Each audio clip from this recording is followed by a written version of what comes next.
Hello friends, आज मैं explain करूंगा स्वेलो स्टार एनिमी के पार्ट 25 को। तो वीडियो स्टार्ट होती है और हम देखते हैं एक प्लेन लैंड करते हुए।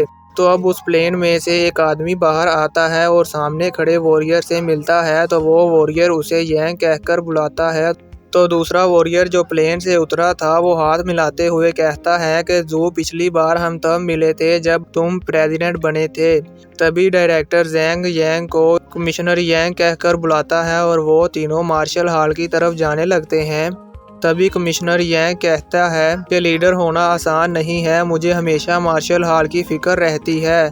8 साल पलक झपकते ही गुजर गए। मैं कुछ सालों से टीचर भी हूँ और लोगों को सिखाना बहुत मुश्किल है। तो प्रेसिडेंट जू कमिश्नर यैंग से पूछता है कि आपको हेडक्वार्टर ने यहाँ पर फैंग की एबिलिटीज़ को चेक करने के लिए भेजा है। तो कमिश्नर यैंग कहता है कि बिल्कुल, क्योंकि हमें अपने मार्शल हॉल के लिए दुनिया के बेहतरीन स्टूडेंट्स जमा करने हैं और ये हमारी जिम्मेदारी है कि हम अच्छे से उनको इन्वेस्टिगेट करें।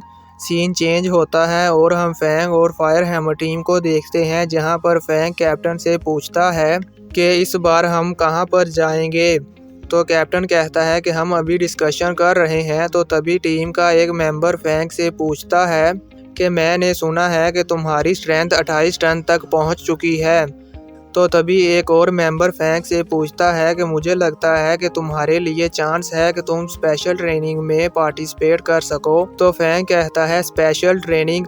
तो कैप्टन बताता है कि हर साल हमारे मार्शल हॉल में से 2 या 3 टैलेंटेड वॉरियर को स्पेशल ट्रेनिंग के लिए सिलेक्ट किया जाता है और मुझे लगता है कि तुम स्पेशल ट्रेनिंग के लिए पास हो गए हो।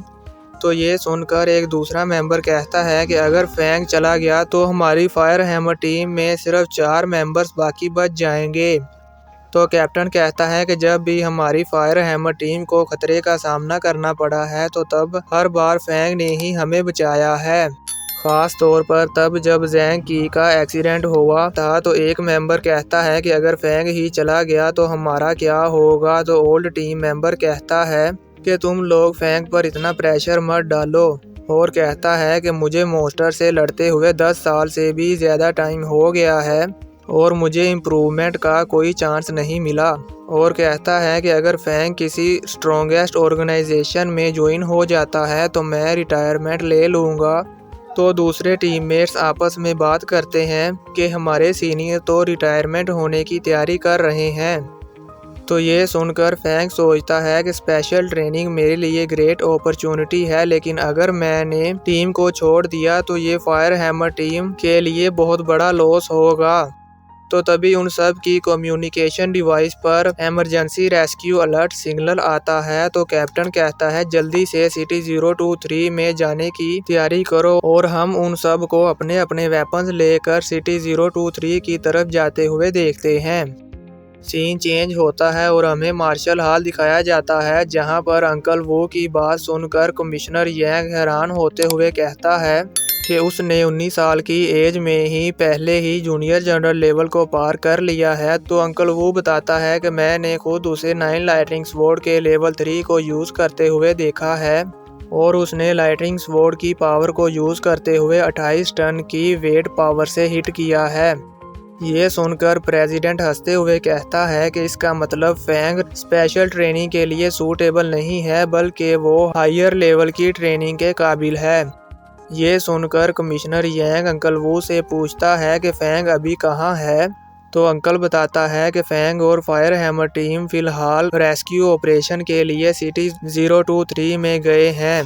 तो ये सुनकर कमिश्नर कुछ सोच ही रहे होते हैं कि तभी वहां पर मार्शल हॉल के डायरेक्टर आ जाते हैं और कमिश्नर यैंग और प्रेसिडेंट वू से कहते हैं कि अभी अभी हेडक्वार्टर से मैसेज आया है और कहता है कि HR अलायंसेस की रॉयल फैमिली हायर लेवल की ट्रेनिंग की सीट को 50 बिलियन में खरीदना चाहते हैं।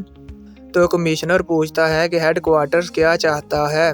तो डायरेक्टर बताता है कि हेडक्वार्टर ने उन्हें इंतज़ार करने के लिए कहा है, पर वो वैंग फैमिली इंतज़ार करने के लिए तैयार नहीं है और उन्होंने कहा है कि या तो मार्शल हॉल जल्दी से कोई क्वालिफाइड स्टूडेंट ले आए या फिर वो सीट को बेच देंगे। ये सुनकर प्रेसिडेंट वू कहते हैं, हर साल बहुत ताकतवर लोग इस सीट को बाय कर लेते हैं और मैं किसी ऐसे को सिलेक्ट करना चाहता हूँ जो क्लीन और स्ट्रॉन्ग हो।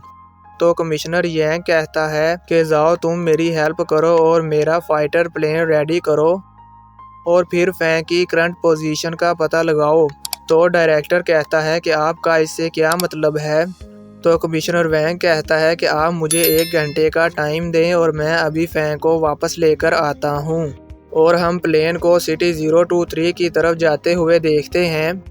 व्यू चेंज होता है और हम फायर हैमर टीम को सिटी 023 में देखते हैं, जहां मॉन्स्टर चारों तरफ फैले होते हैं। और अब हम डायरेक्टर को देखते हैं जो फैंग की लोकेशन पता लगा रहा होता है, पर उन्हें वो नहीं पता चलती। तो कमिश्नर कहता है कि उस लोकेशन पर चलो जहां पर वो रेस्क्यू के लिए गए हैं, और सोचता है कि मुझे उम्मीद है कि फैंग तुम्हारे पास वाकई ही बहुत सारी स्ट्रेंथ होगी जिससे हम HR अलायंसिस के हेडक्वार्टर्स को मुंह तोड़ जवाब देंगे।